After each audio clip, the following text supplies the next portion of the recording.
Bonsoir et bienvenue à notre webinaire sur les formations informatiques en ligne de Mansa. Donc, vous avez une présentation courte de Mansa en lien dans la description de ce webinaire.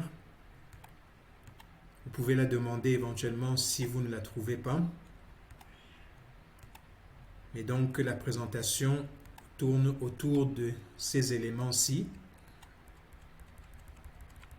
Donc autour de d'abord l'équipe de Mansa et de Carré Compétences, la mission de Carré Compétences, ses objectifs, la présentation du cabinet, les formations, les services de Carré Compétences, puis autour de Mansa,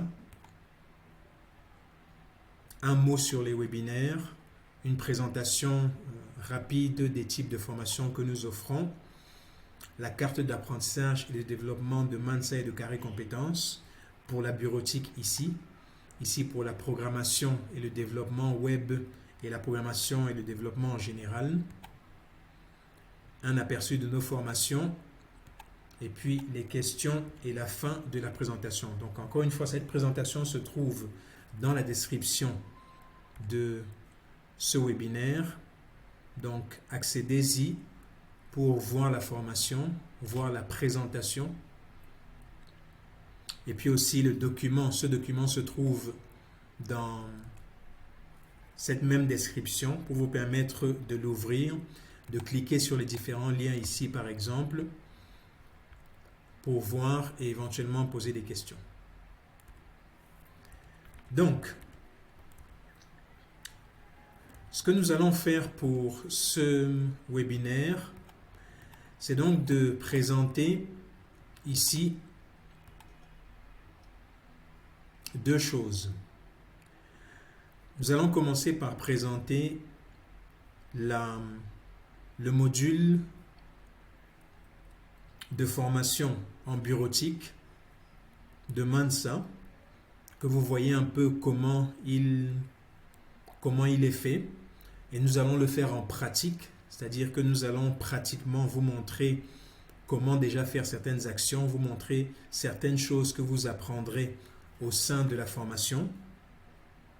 Et puis, nous allons aussi vous montrer la notion beaucoup plus avancée maintenant de programmation sur Django, Python et Unicorn. Donc, c'est en fait une autre formation que celle-ci. Celle-ci, c'est la formation Python pour l'automatisation avancée pour les sites web et les applications. Mais ici, nous allons vous montrer la programmation donc Python et Django avec Unicorn pour une application de démonstration.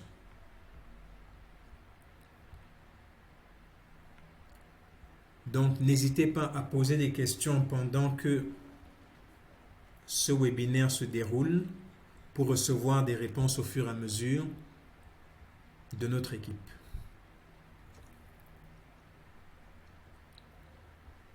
Donc, nous commençons par présenter la formation en bureautique. Ici, nous vous présentons la formation sur Google Docs. Donc, il y a une formation, nous commençons par la formation sur Microsoft Word et puis nous terminons par Google Docs et nous recommandons très fortement l'utilisation de Google Docs. Mais donc, ici, nous vous présentons la formation sur Google Docs. Nos formations sont pratiques, donc vous recevez un document comme celui-ci, un document non formaté avec une image ou même sans image éventuellement. Et le but donc est que vous arriviez au cours de la formation, que nous vous apprenions au fur et à mesure à formater le document de manière à ce qu'il soit professionnel. Et donc ici, ce que nous allons faire, ce document est encore très simple. Nous allons déjà ici ajouter une en-tête et un pied à ce document. Et puis nous allons aussi ajouter une table des matières. Donc ici, par exemple, si nous voulons ajouter une en-tête et un pied à ce document, nous allons ouvrir notre navigateur pour pouvoir accéder aux images que nous utiliserons pour créer l'entête.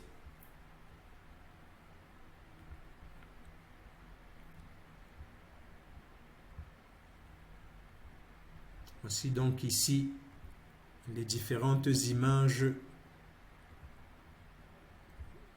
que nous avons listées ici et nous utiliserons par exemple cette image-ci ou celle-là ou même celle-ci, nous verrons. Donc ici nous allons créer une en-tête et nous allons formater cette en-tête de manière à ce qu'elle soit professionnelle. L'astuce que nous allons utiliser ici est d'insérer un tableau.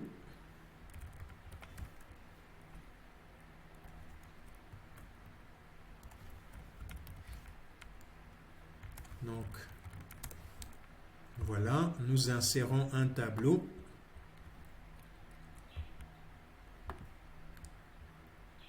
Nous allons supprimer cette rangée parce que nous n'avons besoin que d'une seule rangée ici, une seule ligne.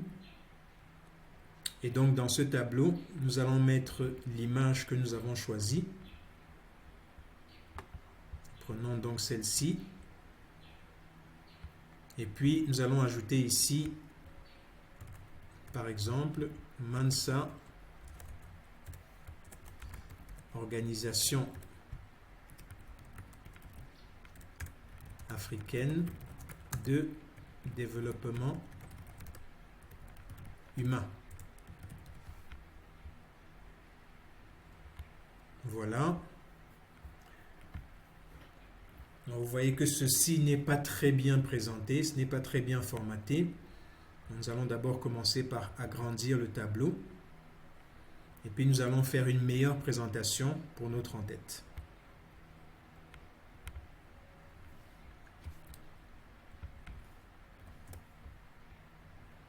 Donc ici, ce que nous allons faire, c'est d'abord d'enlever toutes ces lignes-ci, de les masquer.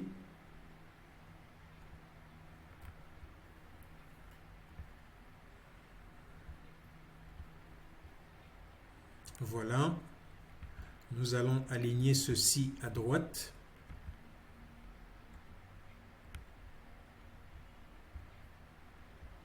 Et puis, réduire la taille, peut-être pas trop. Ici en gras. Et puis, en plus grand. Et puis ici, dans une couleur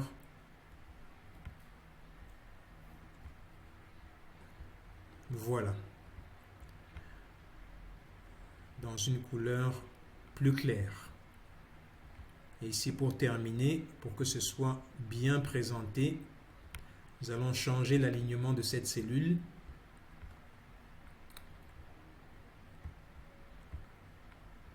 Voilà. Et voilà, ceci est déjà meilleur. Nous pouvons ici aussi enlever la virgule.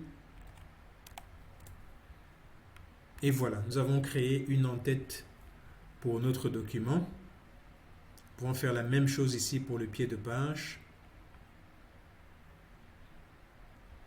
Et nous pouvons éventuellement aussi réduire l'en-tête, réduire la taille de l'en-tête. Ça, nous le ferons éventuellement. Nous pouvons le faire ici. Voici la distance, le padding en fait, de la distance de l'en-tête du haut de la page. Voilà. Nous l'avons réduite. Et puis nous allons faire la même chose et créer un pied de page ici.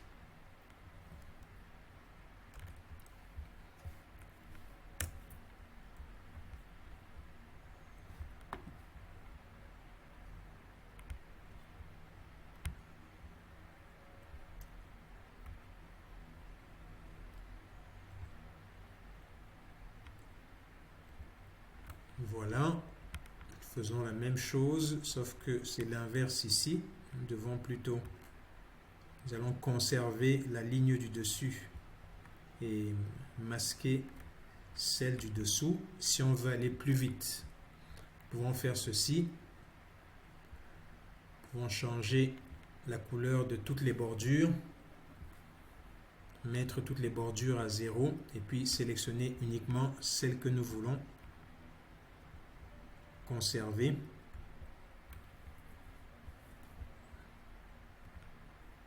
Voilà. Et donc ici, nous allons insérer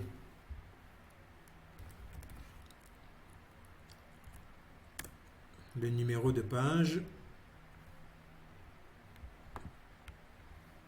et puis insérer aussi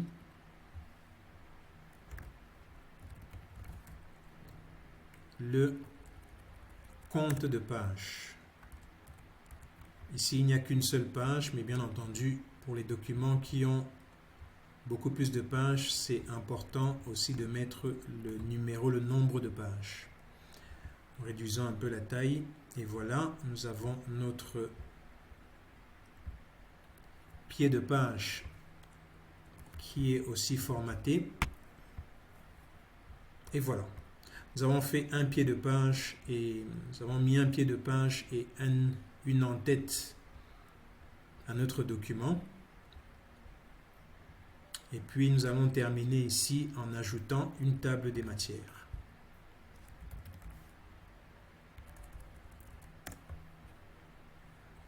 Et voilà. Nous allons changer la couleur de la table des matières. Voilà. Donc ceci, c'est pour que vous puissiez voir ce que vous allez apprendre au sein de la formation. Ici, nous avons utilisé des raccourcis rapides pour les différentes actions, mais au sein de la formation, vous apprendrez à utiliser votre souris, le clavier, donc à cliquer sur les différentes options de menu pour réaliser toutes les actions que vous avez vues ici, et bien plus aussi, bien entendu. Et donc, vous apprendrez à rédiger un document et à formater un document de manière à ce qu'il soit professionnel. Voilà pour un aperçu rapide de notre formation en bureautique.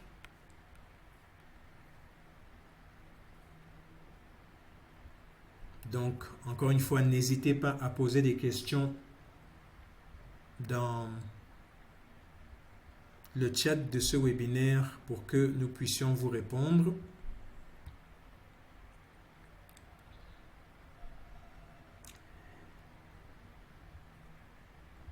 Et donc, le deuxième élément maintenant que nous allons présenter, c'est celui-ci.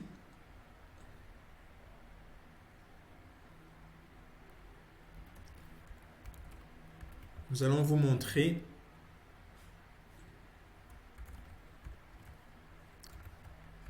comment est-ce que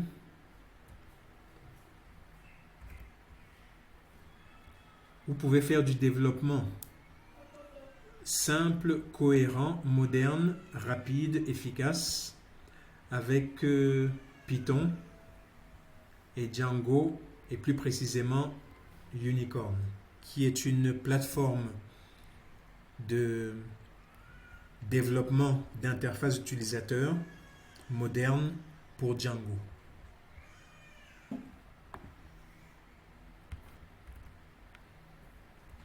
Donc ceci ici, ce lien-ci vous permet d'accéder à la vidéo, à cette vidéo-ci, qui présente donc cette plateforme Django Unicorn, plateforme de développement d'interface utilisateur dynamique, donc qui permet de générer de manière simple, rapide, efficace des interfaces aussi rapides des interfaces dynamiques. En fait, ce sont des interfaces de liaison de données, data binding en anglais, qui permettent de lier les données de l'interface directement à celles de la base de données. Et donc, dans cette vidéo, je précise ici que tout ceci a été généré sans écrire la moindre ligne de code JavaScript. Tout ce que vous voyez ici a été généré sans écrire une seule ligne de code JavaScript. Donc les interactions que vous voyez là, le fait de mettre les éléments ici et de voir et de cliquer sur ajouter, sauvegarder dans la base de données et que donc l'élément ajouté apparaisse ici, tout ceci a été généré sans écrire une seule ligne de code JavaScript en utilisant simplement le framework Unicorn. Donc, il y a beaucoup de plateformes de développement qui font la même chose, mais qui sont tout simplement beaucoup plus compliquées que celle-ci. Bien entendu, nous pouvons parler des goûts et des couleurs en termes de plateforme de développement, en termes de langage, mais maintenant, objectivement, le développement avec Django et Unicorn, Python, Django et Unicorn, comme vous le voyez ici, voici en fait les éléments, voici les différents. On commence ici par le fichier de routage. Donc voici les différents fichiers de code Python et HTML qui ont servi à générer cette interface. Ça c'est le fichier de routage ici dans Python, le fichier urls.python. Voici ici le modèle. Donc Django utilise le modèle ORM, donc c'est Object Relational Mapping en anglais. C'est donc un modèle qui permet de lier une base de données à partir des classes qui sont créées ici. Vous créez votre classe là et automatiquement la table de la base de données correspondante est créée une fois que vous faites la migration, qu'il faut bien entendu, il y a une migration à faire, il faut lancer un certain code pour une certaine commande pour migrer cette table-ci dans la base de données. Elle apparaît dans la base de données et vous utilisez l'objet dans l'application.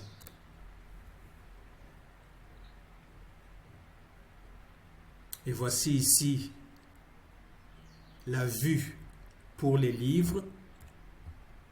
Là, voici, vous voyez comment elle est simple pour l'affichage des livres. Voici la vue pour l'affichage des livres.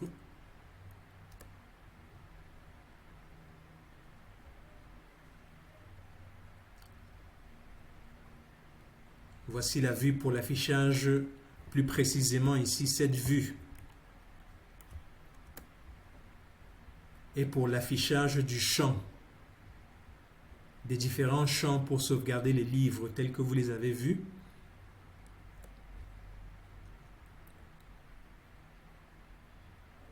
Voici donc la vue pour l'affichage de la liste des livres. Et voici la vue d'affichage de la table. Plus précisément ici, voici la vue de l'affichage de la liste des livres. Donc, la voici.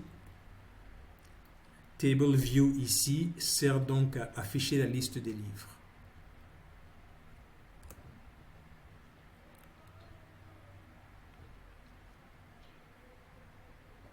Et puis vous allez voir le code HTML pour donc afficher la table. Voici ici l'endroit où la vue, où les différents livres sont générés. Donc les rangées, les lignes pour chaque livre sont générées ici. Voici le code pour ça. Donc vous voyez ici que c'est une autre vue Unicorn qui est appelée.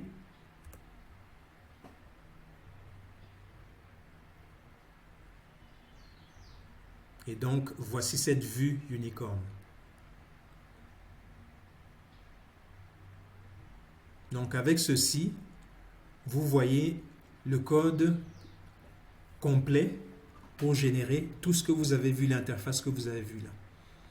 Objectivement, vous voyez à quel point c'est simple, vous voyez déjà le nombre de lignes de code qui est très réduit et vous voyez la clarté et la simplicité de ce modèle de développement-ci.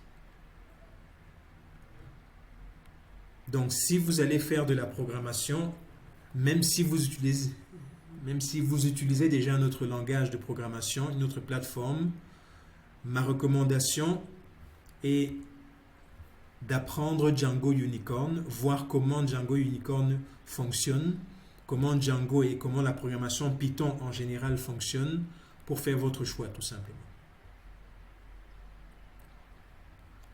Maintenant, ce que nous voyons aussi dans ce modèle de programmation-ci, c'est la partie d'analyse. Donc nous pouvons bien entendu uniquement nous focaliser sur apprendre le code, apprendre le développement en tant que tel, mais de nos jours, surtout aussi avec l'intelligence artificielle qui est là pour nous aider, faire une très bonne analyse permet de beaucoup simplifier le travail de développement par après.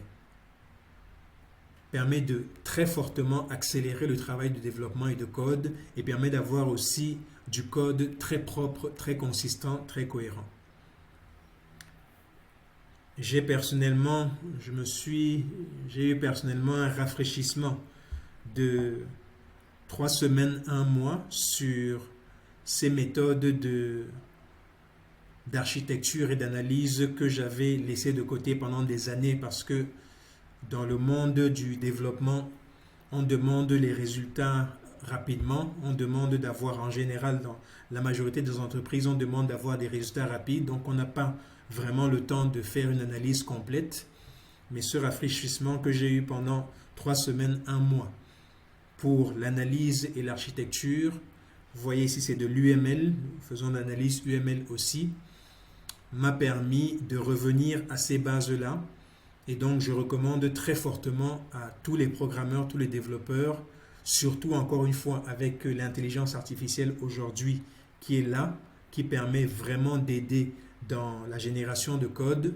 Je recommande à tous les programmeurs, les développeurs de suivre cette formation, en particulier celle que nous donnons au sein de Mansa, au-delà du code en tant que tel, la formation d'analyse et d'architecture pour pouvoir non seulement programmer de manière beaucoup plus simple et beaucoup plus rapide, mais encore en plus avoir un code beaucoup plus efficace, un code qui fonctionne beaucoup mieux, qui est plus facile à débugger, plus facile à gérer, plus facile à maintenir.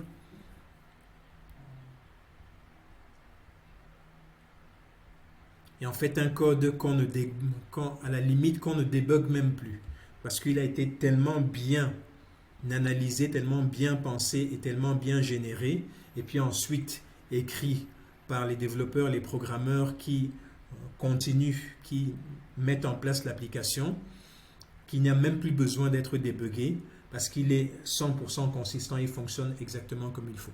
C'est l'idéal bien entendu, ce n'est réalistement, c'est faisable disons dans 95% des cas, mais il faut toujours se dire qu'il y aura un peu de débogage à faire. Mais si le code est vraiment très bien fait, ce sera limité au strict minimum. Les problèmes que l'application peut avoir seront vraiment limités au strict minimum et seront même inexistants, idéalement. Donc nous avons tous, en tant que programmeurs, développeurs, le réflexe de coder rapidement. Et puis nous avons éventuellement un syndrome que nous apprenons en gestion de projet, qui est le syndrome du not invented here.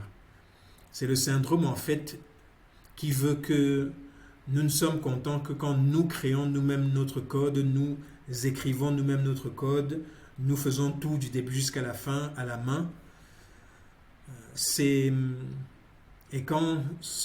si on nous propose notre solution, nous sommes éventuellement nous ne sommes pas partants pour cette solution parce que nous voulons le plaisir de rédiger nous-mêmes, de coder nous-mêmes nos applications et tout. On appelle ça donc en gestion de projet le syndrome du not invented here. Ça veut dire en français c'est ça n'a pas été fait par moi, ça n'a pas été inventé par moi. Donc, ça n'a pas la même valeur que quand c'est moi qui le fais.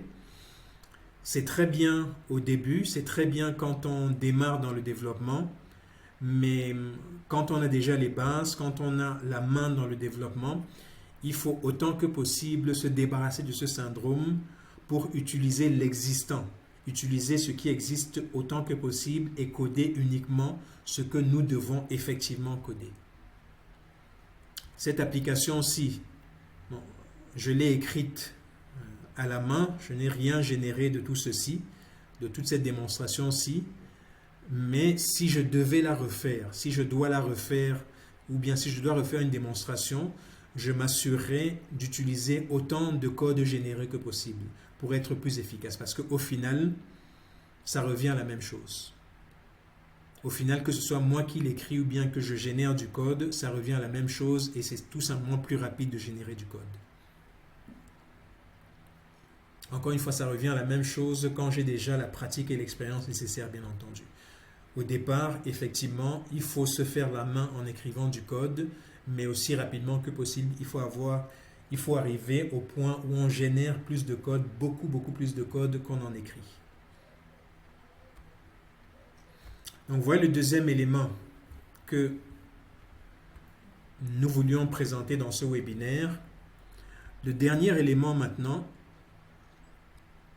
c'est celui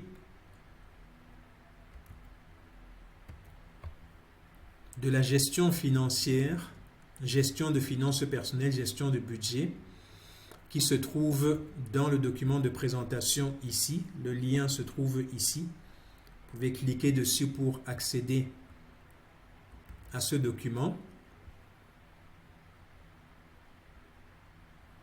Donc, le document est ouvert en lecture pour tout le monde. Il ne l'était pas. Il est maintenant ouvert en lecture pour tout le monde. Et donc, vous pouvez le copier pour travailler dessus éventuellement ou pour l'utiliser pour vos besoins de gestion de finances personnelles. Ainsi, ici, la commande pour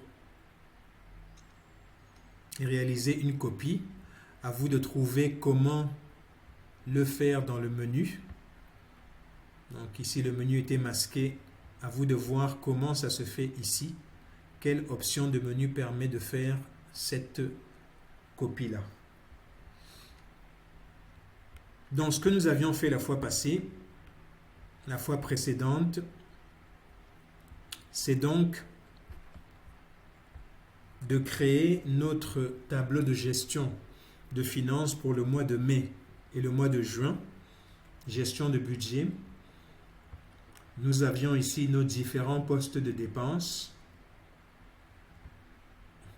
Nous avons ici notre salaire et puis notre très petite entreprise qui permet aussi de générer, qui permet d'ajouter quelque chose à notre salaire. Bien entendu, toutes ces données sont fictives. À vous d'utiliser vos données réelles pour vos besoins de gestion de votre budget. Et donc, nous avions mis ici mois de mai, mois de juin. Ce que nous allons faire pour automatiser, nous allons ici automatiser la génération de ces mois-ci. Ce que nous allons déjà faire, c'est voir si l'outil aura l'intelligence de automatiquement générer le mois de juillet, août, septembre à partir de la poignée de recopie ici. Essayons. Non. L'outil n'a pas encore cette intelligence-là. L'outil a simplement répété ce couple de cellules-ci. Donc, nous pouvons annuler. L'outil a l'intelligence de le faire si ce sont des chiffres. L'outil sait donc continuer la suite arithmétique ici. Même chose si c'était 6 par exemple, est 9. L'outil comprend que ceci est une suite arithmétique, donc il la continue.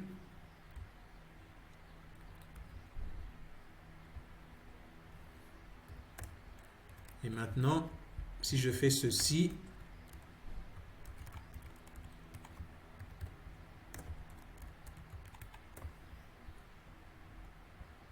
3, 9, 27 », donc multiplication par 3. L'outil ici, par contre, ne comprend pas cette notion de, ici, cette suite-ci, de 3, 9, 27. Il a implémenté ici, de 37 à 49, ça fait 12. Donc, il a pris simplement 12 comme le facteur de la suite et il a continué ces additions-ci. L'outil comprend aussi, si on met des lettres A, B et C,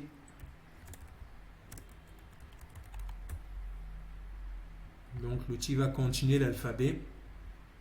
Autant pour moi, c'est uniquement pour les suites arithmétiques simples que l'outil fonctionne. Et donc ce que nous pouvons faire ici, pour automatiser l'affichage des mois, donc nous avions ici le mois de mai, donc nous allons faire ici, c'est le format américain, donc mois de mai, j'enlève le égal pour que ce ne soit pas considéré comme des divisions. Voilà, même chose ici. Nous allons faire 6 pour le mois de juin. Et puis donc nous allons mettre ici, nous allons formater ceci pour avoir uniquement le mois en 3 lettres. Donc nous prenons cette formule-ci et puis nous supprimons le jour en lettres et le jour en chiffres. Nous appliquons. Voilà. Et alors maintenant, comme ceci c'est arithmétique à la base, les dates sont arithmétiques, l'outil va automatiquement continuer la séquence. Ceci sont déjà des choses avancées que nous voyons au sein de nos formations plus loin dans le programme. Et donc ici, nous allons faire la même chose. Et puis, nous allons mettre, allons jusqu'à la fin de l'année, donc novembre, décembre. Voilà. Nous mettons ceci en lettres. Oups. Erreur. Nous allons mettre ceci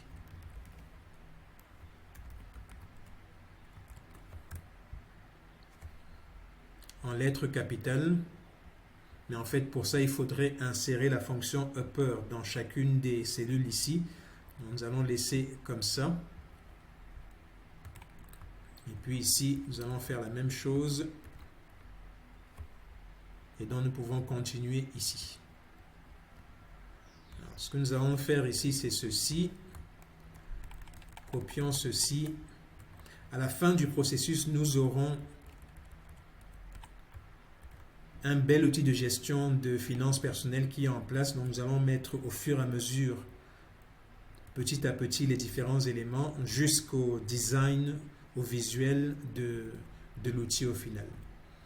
Et donc, en regardant ceci, vous pouvez aussi demander des fonctionnalités bien précises pour cet outil et nous les implémenterons. Au sein donc de notre webinaire suivant, par exemple, nous implémenterons ces fonctionnalités-là.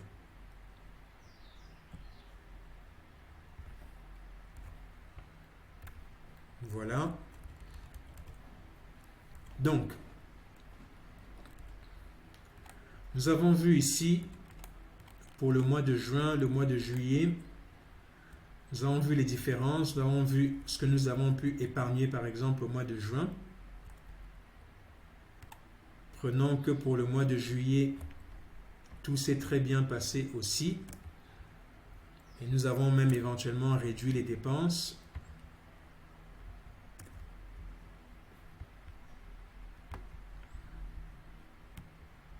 Voilà.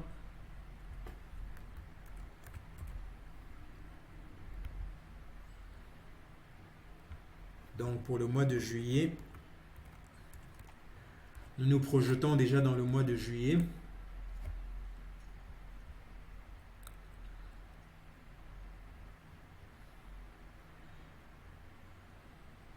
Pour le mois de juillet, nous avons pu faire encore d'autres économies.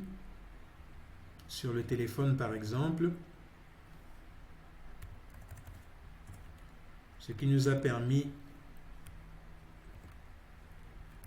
d'investir plus pour la famille. Alors ici, je vais copier le formatage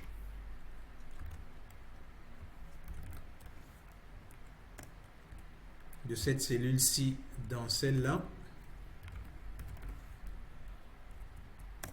Voilà, pour avoir le bon format.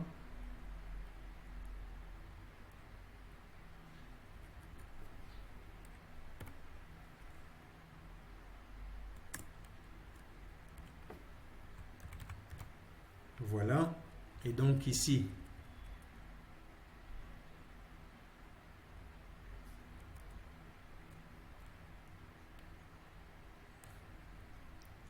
voici ce que nous avons pu épargner pour le mois de juillet.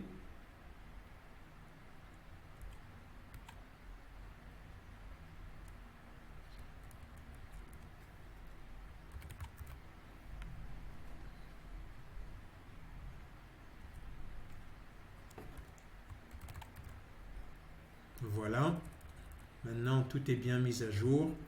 Et tout ceci, bien entendu, nous pourrons l'automatiser complètement par après. Pour l'instant, nous faisons manuellement pour construire petit à petit l'outil. Et donc,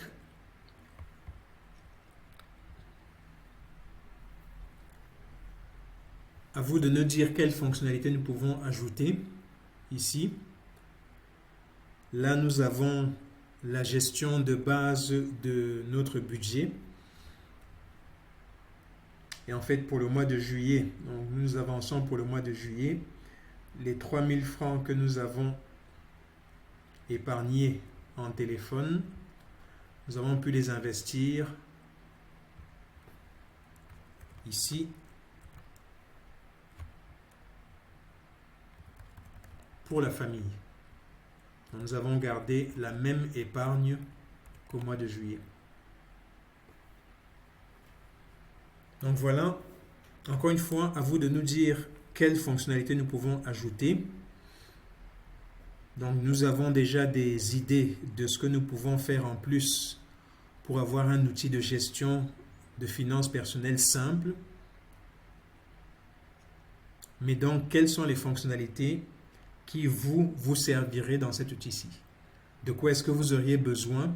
En quoi est-ce que cet outil-ci peut vous être utile? Et qu'est-ce qu'il faudrait en plus pour que vous puissiez le prendre en main pour mieux gérer vos finances? Donc voilà le dernier élément que nous voulions présenter au sein de notre webinaire d'aujourd'hui. Donc, n'hésitez pas à poser des questions. Notre formation, notre cycle de formation commence ce lundi 24 juin. Donc, n'hésitez pas à nous contacter pour vous inscrire ou poser des questions sur les types de formations dont vous avez besoin.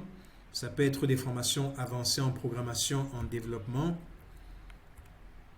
comme ça peut être des formations de base en bureautique ou en composition graphique ou avancées en bureautique, en composition graphique. Donc n'hésitez pas à nous revenir pour toutes les questions qu'il vous faudra pour choisir de nous rejoindre et de suivre les formations de Mansa et de Carré Compétences. Donc, excellente journée, soirée. Mansa et Carré Compétences vous souhaitent une excellente soirée, une excellente journée. Et nous vous donnons rendez-vous à notre session, à notre cycle de formation qui démarre. Encore une fois, ce lundi, le 24 juin.